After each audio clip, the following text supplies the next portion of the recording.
Hey everybody, welcome to another 10-minute Marvel video and happy Fantastic Four week. I'm Petter.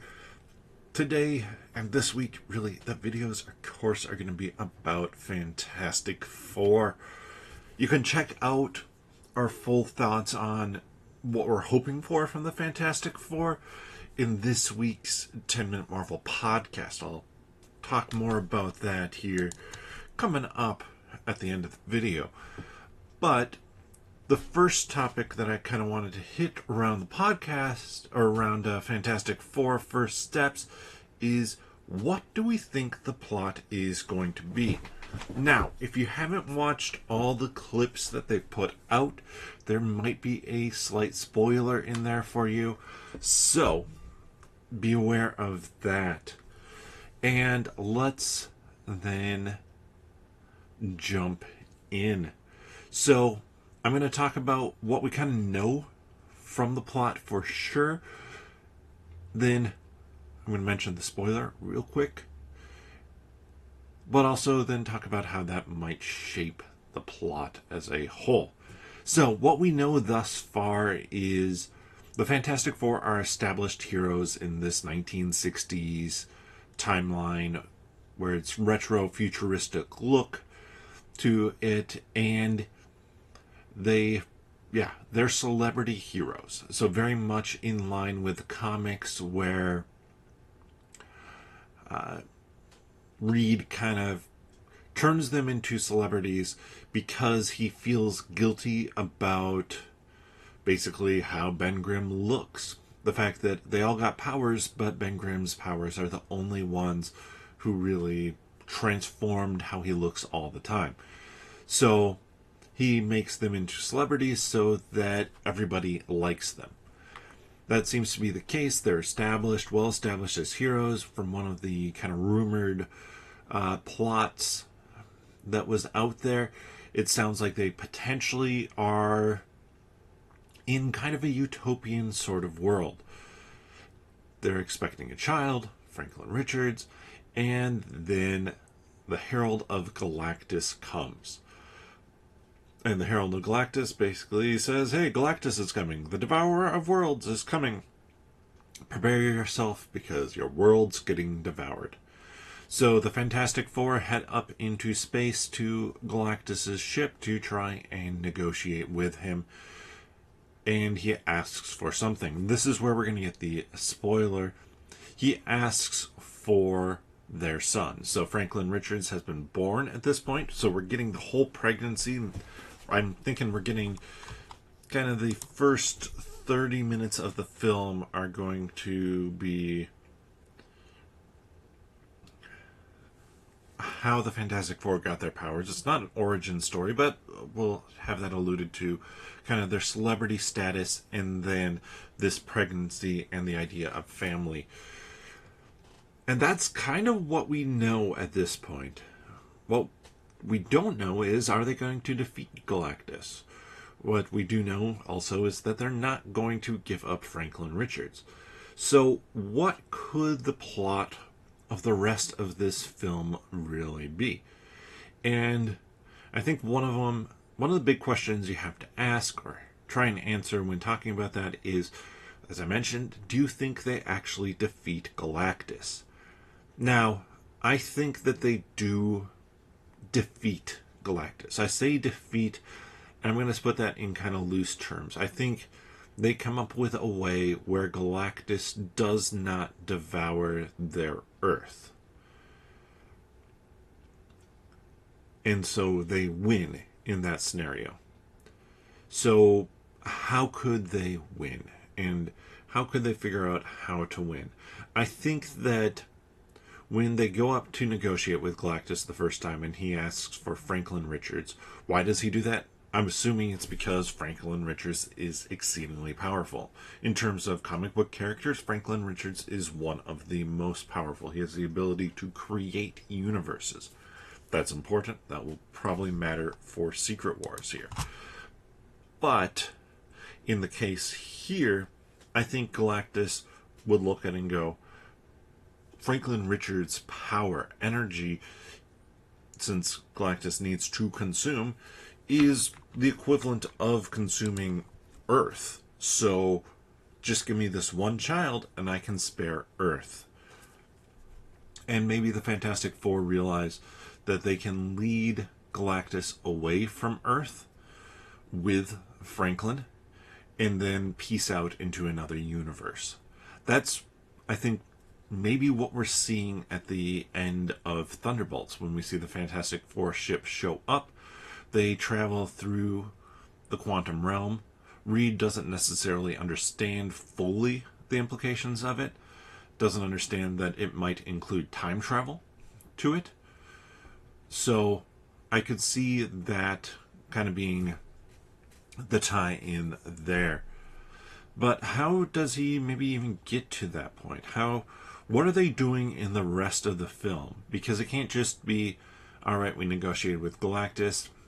That's kind of at the 30-minute point, and now we're just on the run for the rest of the film. There has to be some other solutions and some other ideas. So for me, one of the big ideas that I think could happen is this idea of the Council of Reeds. There's been rumors, theories that Ian Gruffald is going to have a role in this film. He played Reed Richards in the early 2000s Fantastic Four films. So Fantastic Four and Fantastic Four Rise of the Silver Surfer. And I think that could be for playing into a Council of Reeds. Let's kind of dive into some of the comics and how this works. So in the Jonathan Hickman run of the comics, and I'm going to reference Jonathan Hickman's run a fair amount because I think that would make sense for a spot to steal some of this from. Reed has dealt with a situation. They've dealt with a situation on Earth, and he wants to know how other people have dealt with it. Other Reeds have dealt with it. Could it have been dealt with better? What's the solution that he should have come up with?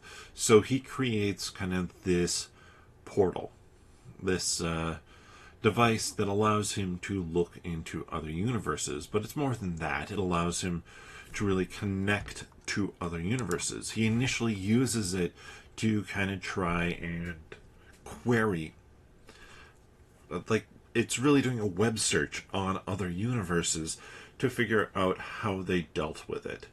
And I think we could see Reed do the same thing in this film. He looks into other universes to figure out how they've dealt with Galactus. After this first initial meeting with Galactus, he looks into these other universes to see if anybody was successful with their first encounter with Galactus and how they did that. So that then creates kind of this connection to the multiverse. Because this movie, while it's still going to be set in this world, I do expect, and we've seen kind of on the chalkboard that Reed has, that there's going to be some multiversal play in this film. So then Reed is getting obsessed with this, and this causes tension within the family. Like Reed is doing this for the family in that he's doing it to save Franklin, to keep their family from getting split apart, to keep the world from being destroyed. But at the same time, that's pulling him away from actually engaging and interacting with his family proper. So it's going to create this tension of family, and he's going to connect with this Council of Reeds. And this Council of Reeds, one of the big things for them is that they believe for Reed to be the best Reed, to be able to really focus on creating the best universes out there and helping universes, and to be this great think tank of this Council of Reeds, there can't be the distraction of family. It kind of gets in the way of Reed being the best in terms of smartest Reed out there.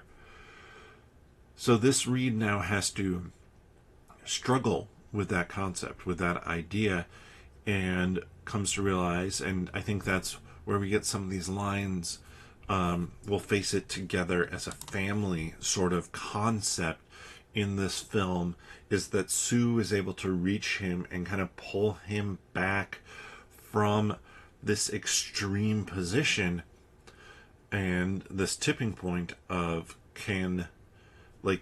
falling too far into his work, and basically pulling back out and saying, I know that this is tough, but we can do this together as a family. And I think it will then come down to some sort of negotiation, or like I was talking about, that idea of a chase where the Fantastic Four lead Galactus and the Surfer away from Earth, drawing Galactus's eye towards themselves, basically buying Earth time, maybe I don't think intentionally throwing another planet in the way of Galactus, but then at the last second dropping out of the universe into the quantum realm through kind of this wormhole and popping up in another universe. They feel like that is the solution to save their world. Unfortunately, like, they've saved their world from supervillains, but they can't save it from really themselves. It's a solution where there is no villain that they can just fight. That is my guess at what may happen in the plot. Now, I suspect there's going to be more. We've been told that John Malkovich has been taken out of the film. His part has been edited out. I kind of suspect that was going to be a subplot of maybe a more earthly villain that they were having to deal with, and it didn't provide the substance to character development and to the overall plot. That's my guess. Natasha Lyonne is still in the film. We don't know who she's playing. I think Alicia Masters is extremely likely Ben Grimm's girlfriend in the comics, once he becomes the Thing. So I kind of wonder if she's going to travel with them when they leave, or if that's going to be a tough decision, something that Ben has to make a decision about. Does he stay with Alicia on Earth, or does he leave with the rest of his family? Or it could just be that she comes with him. I'd be perfectly fine if they bring her into the main MCU timeline as Alicia Masters, just not as Birdie. So, not that I had an issue with Birdie, it was just we clearly missed out some Birdie backstory that would have been nice to have. So, that's my theory for the rest of the plot. Let me know your thoughts down in the comment section below. If you enjoy this theory, please give the video a thumbs up. I mentioned that we talked about this in more detail on the podcast. You can find the podcast here on YouTube. Click onto the channel, subscribe, and click that notification bell if you haven't already. We appreciate everybody who has. And then click on the podcast tab. Or you can search for 10 Minute Marvel wherever you get your friendly neighborhood podcast from. But with that, we will see you next time.